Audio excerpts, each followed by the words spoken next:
Beni acquistati online e diritto di recesso. Chi paga le spese di consegna e di restituzione? Recentemente si è rivolto al nostro studio un consumatore che aveva avuto un problema con una piattaforma di e-commerce.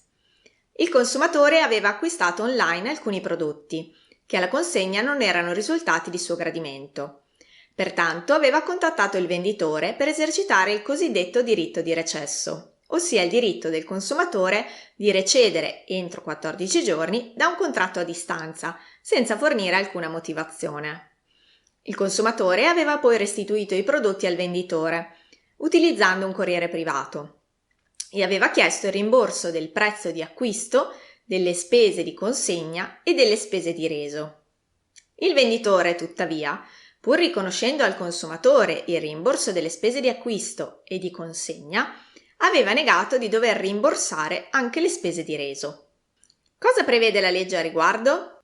La normativa europea e il codice del consumo prevedono che, in caso di esercizio del diritto di recesso, al consumatore spetti il rimborso totale di tutti i pagamenti effettuati al venditore, ossia delle spese di acquisto e delle eventuali spese standard di consegna dei prodotti.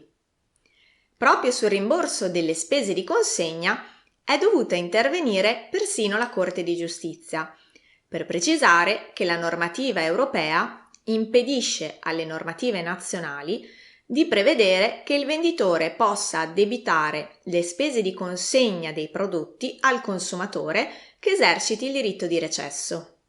Per quanto riguarda invece i costi di restituzione dei prodotti, attenzione, il codice del consumo prevede che il consumatore sostenga il costo diretto della restituzione, a meno che il professionista non si sia obbligato a sostenerlo o abbia omesso di informare che tale costo è a carico del consumatore.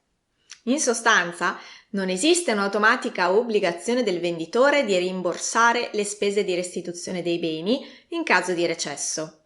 Anzi, molte piattaforme di e-commerce prevedono espressamente, nelle proprie condizioni generali, che i costi associati al reso non vengono rimborsati al consumatore in caso di recesso.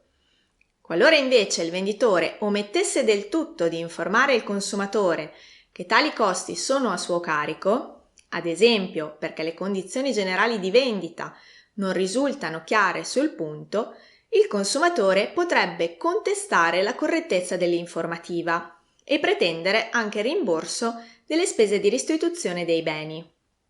Per inciso, spese di restituzione con mezzi ordinari, non potendo gravare sul professionista la scelta di un mezzo più oneroso, come ad esempio un corriere privato. Iscrivetevi al nostro canale, abbiamo un'intera sezione dedicata al diritto civile.